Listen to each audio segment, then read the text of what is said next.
All right, so in the first strategy, we added a site icon to the nav area simply by using the theme itself, okay? But what I found is there's actually quite a bit going on up here. And if you were to inspect this area, I believe we can here. Let's just do a quick update. And I'll go ahead and make this larger so it's a little easier to see. And we'll basically what you're, and it's a little tough to figure out because there's the interface up here for WordPress. But if you're using another browser so you don't have to see the WordPress interface, you'll see that there's actually quite a bit going on here as far as this image.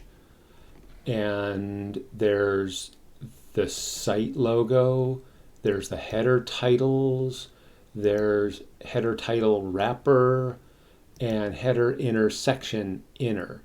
So there's actually quite a bit going on in here. And trying to target all of those to move them around, I found really difficult. So where I'm going with this is maybe you want your icon to be a certain size or in a certain position based off of the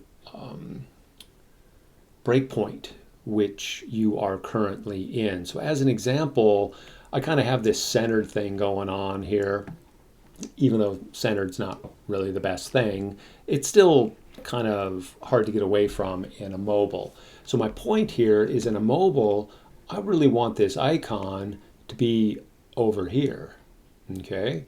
But when we are in, let's say, a desktop, it's perfectly fine that it's a small icon up here, okay? That's perfectly fine. So let's go ahead and go back. We'll make sure we're published. Let's get out of our customizing area. And again, if we just go to media, here are the different media files. I already have some, okay? So I'll be using Max Grundy gas mask icon, and you can get the link here by just copying the link, okay? And let's go ahead and exit out. We'll go back to our pages. We'll go to our home page, and let's scroll down. And I believe following my section is where I'm going to add this div, which will have this image inside. Okay, this is the one that we've just looked at.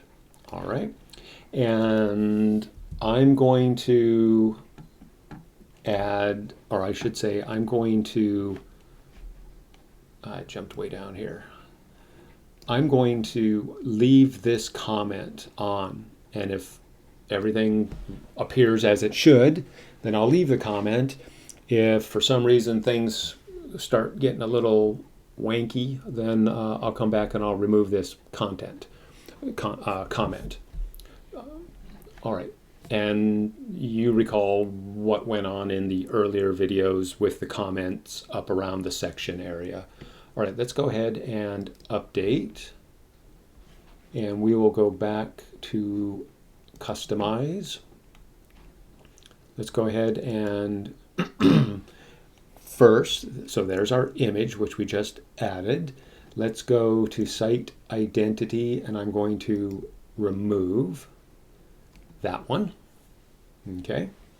And then we can go ahead and publish.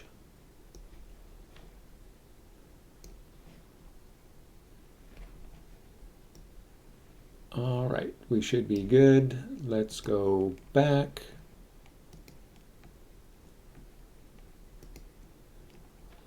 And we'll go to our additional CSS. And let me find my rules for that now. I'm going to pause for a second. Well, I got a lot of code over here off to the side. I'm going to pause. All right, so I have the code, and you probably noticed that our nav area collapsed when we went ahead and removed the site icon. And remember, that's the header inner area, and that default padding was 3.15 rem. And then just to demonstrate reducing that, I changed it to 0 rem. So I'm going to go ahead and put this back to 2.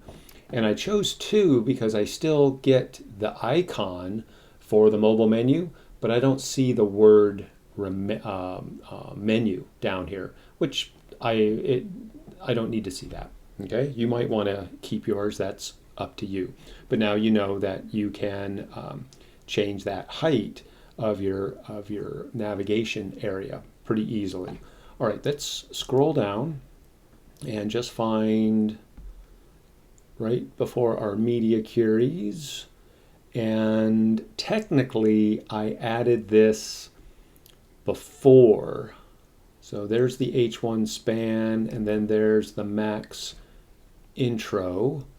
The H1 and the span were inside this section, so we should probably follow to keep things in the correct order. Okay, so on my icon, and again, I had to use important, but I set the position to absolute. We set some top. I set the left to 50%, so our icon, our element, would begin to draw at 50% of the page. The width of this element is 70 pixels. It has a height of 70 pixels, and that's why we went -35 margin, half of its width. So it started drawing here, but we needed to move it back half of its width so it appears centered. Okay, we added some padding on the top. That was just to move the logo, the icon down a little bit. And then we put on a border. We put a border radius of 100% because we had the same width and height. We ended up with a perfect circle. And then div new site icon image.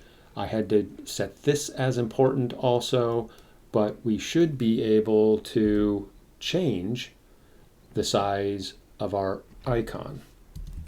Okay. Now, of course, you would have to mess with the padding and the margin and the size of the circle and all that sort of stuff if you were to do that. But we have quite a bit of control this way. Now, let's go ahead and add our rules for the 400 for our site icon. So let's find our 480. I always keep going past this. There's the H1, there's the span. We'll put this in between the span and the Max intro. And then we should have rules also for the desktop or the 900 and above. And you can always take a look and see what I've done differently. And then there's the span. There we go.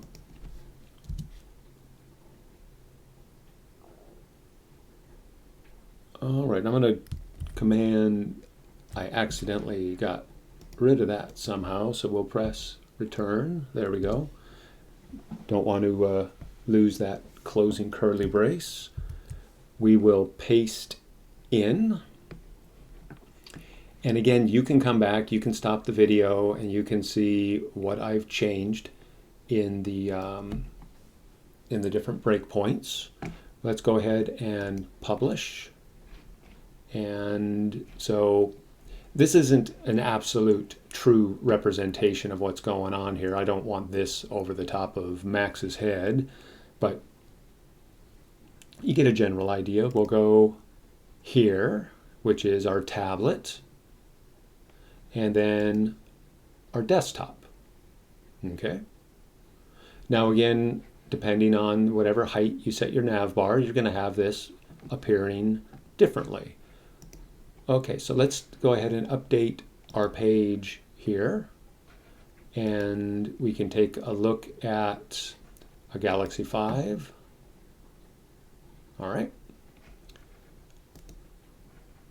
A 480. And again, this part is in the way.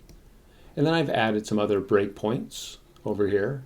And you can do that just by clicking Edit, and then in the panel over here, adding different breakpoints of your choice or creating your own. So there's the 600, 800, and 1080. All right. Okay, so there is a second strategy for adding a site icon, but doing so in your content area and then controlling that element. The downside is you now would have to include that element on every page you created, but that's basically just pasting the code, which isn't a big deal. All right, we'll look at a third strategy for adding a site icon next.